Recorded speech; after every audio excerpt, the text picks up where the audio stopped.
کر گئے ہیں وہ اس کا اضافی میں ہر ایک سے کچھ نہ کچھ مقصد ہوتا ہے. اپنی جستجو کرنا آپ کی دوسری ذمہ داری یہ ہے کہ آپ نے اس علم کو اس کی ملازمت کے ساتھ دنیا کمانا اور ہے وہ حرام اور ناجائز نہیں ہے. جیسا چاہتا ہوں کہ اتنے سال یہاں لگائے ہیں اس کا آخر آپ نے کیا منصوبہ بنایا ہے.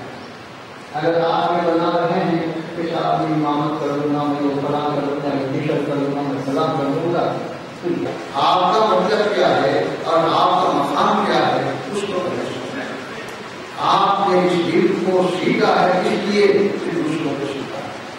آپ نے اس علم کو سیکھا ہے اس لیے کہ قوم کی رہنمائی کرے. آپ نے اس علم کو سیکھا ہے اس لیے کہ اپنی مالک علم کا نام روشن کرے.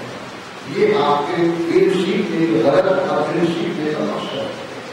اگر اس مقصد کو آپ اپنی ذات کی زندگی میں پورا کر رہے ہیں تو پھر آپ کا یہ عمر لگانا اور یہ محنت کرنا اس کو کچھ کہا ہے.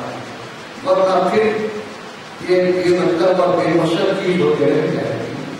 پھر اس کے بعد جیسا میں نے پہلے کہا کہ پہلے آپ اپنے علم کو مستحکم کرنے کی کوشش کریں, اپنے علم کو پھیلانے کی کوشش کریں. اب اس کے بعد جو درجہ آتا ہے دوسروں کا یعنی غیروں کا مقابلہ,